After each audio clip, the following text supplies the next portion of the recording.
بسم اللہ الرحمن الرحیم رب اشرح لی صدری ویسر لی امری واحلل عقدۃ من لسانی یفقہوا قولی۔ سورۃ الحجرات قرآن کریم میں ایک چھوٹی سورت ہے جو 18 آیات پر مشتمل ہے۔ اس کے ابتدائی حصے میں یا اس کی ابتدا میں کریم نبی صلی اللہ علیہ وآلہ وسلم کی بارگاہ کے آداب سکھائے گئے۔ اس کے بعد کچھ معاشرتی مسائل کی نشان دہی فرمائی۔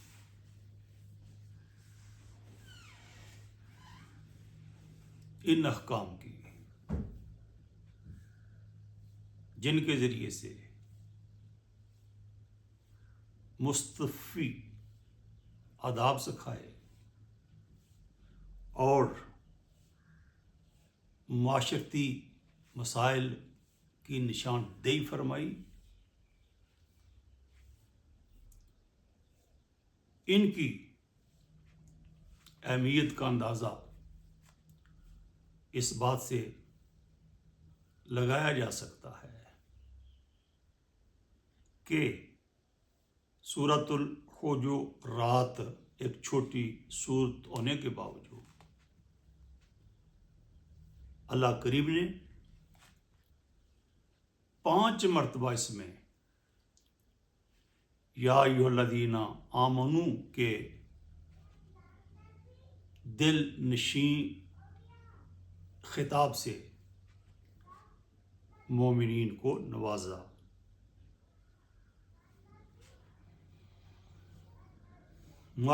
معاشرتی استحکام کے لیے افراد معاشرہ کے درمیان باہمی ہم آہنگی، اتفاق و اتحاد، محبت و الفت اور بھائی چارے کا ہونا ضروری ہے۔ چنانچہ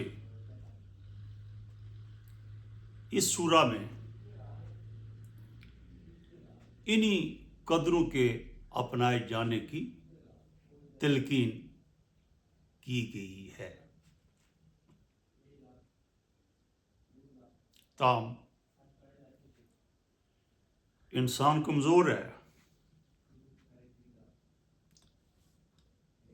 نہ چاہتے ہوئے بھی بعض اوقات اس سے ایسی غلطیاں ہو جاتی ہیں، ایسی حرکتیں سرزاد ہو جاتی ہیں جن کے نتیجے میں معاشرتی امن برباد ہونے لگتا ہے۔ چنانچہ ایک مومن کے لیے کہ وہ ان حالات میں جبکہ معاشرتی استحکام برباد ہو رہا ہو وہ کیا کرے۔ سورۃ الحجرات کی آیت نمبر 9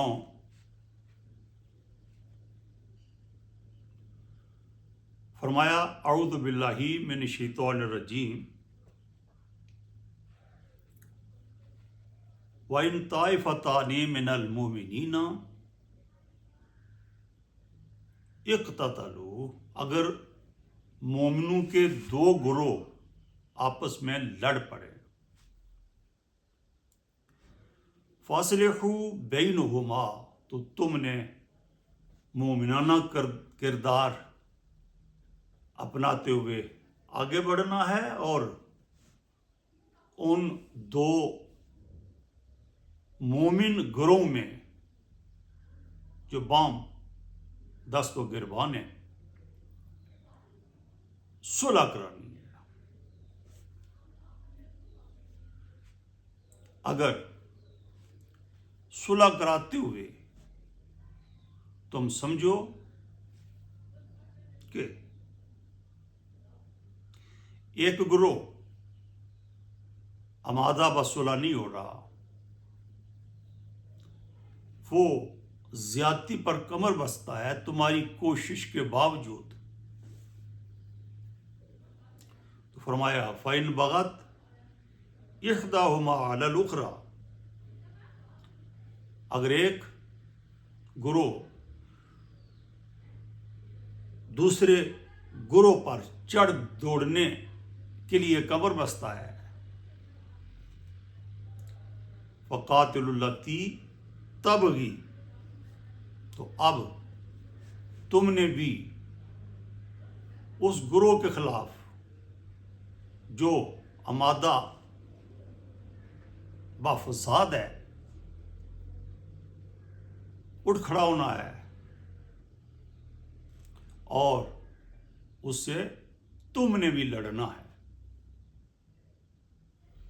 حتیٰ تفیء الی امر اللہ، اور تمہاری لڑائی اس گروہ کے خلاف جب تک جاری رہنی چاہیے جب تک کہ وہ اللہ کے امر، حکم یا اس کی کتاب قرآن کریم کے فیصلوں کی طرف نہیں آ جاتا۔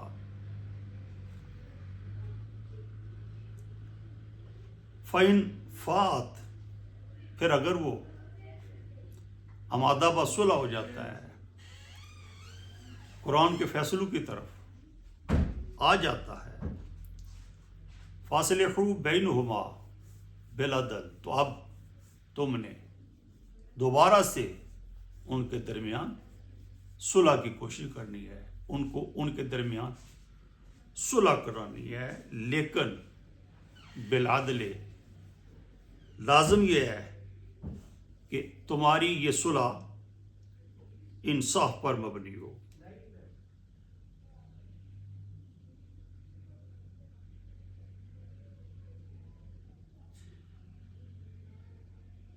فَأَصْلِحُوا بَيْنَهُمَا بِالْعَدْلِ، تم نے صلح کرانی ہے، اس میں بطور خاص تم نے خیال رکھنا ہے کہ دونوں کے درمیان عدل ہو، زیادتی کرنے والا جس کے ساتھ زیادتی ہو رہی ہے، تم نے دونوں کے درمیان صلح کرانی ہے، اور اگر زیادتی کرنے والا زیادتی کرنے سے باز نہیں آتا تو تم جس کے ساتھ زیادتی ہو رہی ہے اس کے ساتھ کھڑے ہو جایا کرو اور زیادتی کرنے والوں کے ساتھ لڑا کرو، حتیٰ کہ وہ آمادہ بصلح ہو جائیں۔ پھر اگر وہ صلح پر آمادگی ظاہر کر دیتے ہیں تو فَأَصْلِحُوا بَيْنَهُمَا بِالْعَدْلِ، ان کے درمیان انصاف کے ساتھ فیصلہ کرو، واقسطوا، اور انصاف ہی کیا کرو کہ ان اللہ یحب المقسطین، بے شک اللہ انصاف کرنے والوں کو پسند کرتا ہے۔ اس آیت میں الحجرات کی 9 نمبر آیت میں فساد کی صورت میں، معاشرتی امن برباد ہونے کی صورت میں فرمایا تم آگے بڑھو، اور 3 احکام بطور خاص دیے۔ نمبر 1، تم ان کے درمیان صلح کرو کہ معاشرتی استحکام ان کی صلح کے ساتھ جڑا ہوا ہے، اور نمبر 2، اگر کوئی ایک گروہ آمادہ بصلح نہیں ہوتا تو تم اب اس کے ساتھ یعنی تم بھی اب اس کے ساتھ لڑو. اور تیسرا حکم یہ دیا کہ تم نے اس صورت کے دوران میں بھی انصاف ہی کرنا ہے, انصاف کا دامن ہرگز نہیں چھوڑنا. اس سے آگے والی آیت نمبر 10 فرمایا انما المومنون اخوتون, یاد رکھو مومن بھائی ہیں, مومن بھائی ہیں, تم بھی مومن ہو. ظلم و زیادتی کرنے والا بھی مومن ہے اور جس کے ساتھ زیادتی ہو رہی ہے وہ بھی مومن ہے. سو تمہارے دل و دماغ میں یہ تصور قائم رہنا چاہیے کہ تم مومنوں کے درمیان صلح کروا رہے ہو. انما المومنون اخوتن فاصلحوا بین اخویکم, تو تم بھائیوں کے درمیان صلح کروایا کرو. پھر میں گزارش کروں کہ کہا کہ ظلم کرنے والا, زیادتی کرنے والا بھی تمہارا بھائی ہے اور جس کے ساتھ زیادتی ہو رہی ہے وہ بھی تمہارا بھائی ہے. تو تم نے فاصلحوا بین اخویکم, اپنے دونوں بھائیوں کے درمیان صلح کروایا کرو. واتقوا اللہ, اور تقوی اختیار کیا کرو. صلح کروایا کرو اور تقوی اختیار کیا کرو. لعلکم ترحمون, یہ صورت ہے کہ تم پر رحم کیا جائے. انتشار و فساد کی صورت پیدا ہو رہی ہے, دو گروہ آپس میں الجھ پڑے ہیں, تو ایسے میں تم نے تماشائی بنا بیٹھا نہیں رہنا بلکہ آگے بڑھنا ہے اور ان دونوں کے درمیان صلح کی کوشش کرنی ہے. حتیٰ کہ اگر ایک گروہ صلح آمادہ و صلح نہیں ہوتا تو اب تم بھی مظلوم کا ساتھی بن کر کے ظالم سے لڑو حتیٰ کہ وہ صلح کی طرف آئے. اور اگر وہ صلح کی طرف آ جاتا ہے تو اب انصاف کے ساتھ ان دونوں کے درمیان صلح کروا دو, انصاف کے ساتھ. اب فرمایا کہ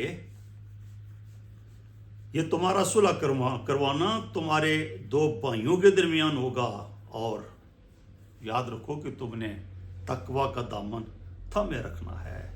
یہاں صلح کے لیے تم نے کیا کرنا ہے, یہ ہدایات عطا کی, یہ احکام دیے اور ساتھ تقوی کا ذکر کیا.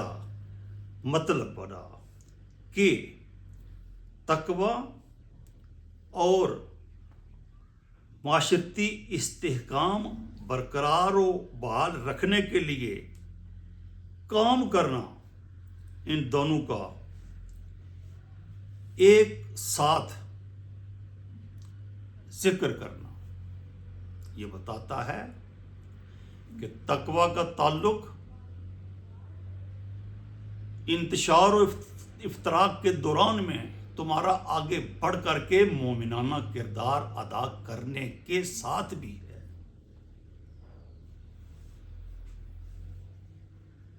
امام رازی تفسیر کبیر میں سورہ البقرہ کی آیت نمبر 21 یا ایھا الناس اعبدوا ربکم الذی خلقکم والذین من قبلکم لعلکم تتقون کے ذیل میں فرماتے ہیں کہ تقوی بذات خود عمل نہیں, تقوی بذات خود فعل نہیں, بلکہ یا تقوی بذات خود عبادت نہیں جس کے کرنے کا حکم دیا جا رہا ہے تاکہ تم متقی بنو, تم میں تقوی آئے. فرمایا کہ العبادت فعل یحصل بہ التقوی, عبادت ایک فعل ہے جس سے تقوی حاصل ہوتا ہے. عبادت علیحدہ چیز ہے, تقوی علیحدہ چیز ہے. فرمایا کہ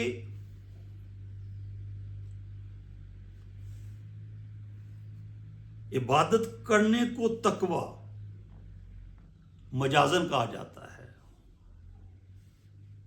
لاتصال احد الامرین بالآخر اجری اسمہ علیہ, اس لیے کہ یہ دونوں عمل دونوں چیزیں عمل اور تقوی یہ بام لازم و ملزوم ہیں. عمل کے نتیجے میں تقوی آتا ہے. تقوی اور عمل لازم ملزوم ہیں، لہذا لازم بول کر کے ملزوم مراد لیا جاتا ہے. اس کا مطلب بنا کہ یہاں تقوی اور معاشرتی استحکام کے لیے احکام عطا کر کے تقوی کا بھی ساتھ ذکر کیا. اس کا مطلب یہ بنا کہ ان احکام پر تم عمل کرو گے تو تمہیں تقوی حاصل ہوگا. بالکل اسی طرح جس طرح تم نماز و روزہ اس کی پابندی کرتے ہو تو تمہیں تقوی حاصل ہوتا ہے. یہ بھی احکام بھی ایسے ہیں کہ ان پر عمل کرنے سے تقوی حاصل ہوتا ہے. اور نمبر 2 یہ عمل تقوی ہیں.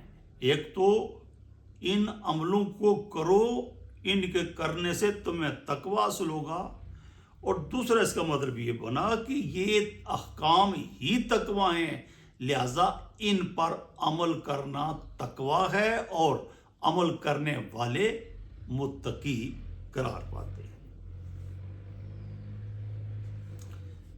پھر میں عرض کروں کہ معاشرتی استحکام کے حوالے سے دی گئی ہدایات پر عمل کرنے کی تلقین و تاکید کرتے ہوئے ساتھ تقوی کا ذکر بھی فرمایا.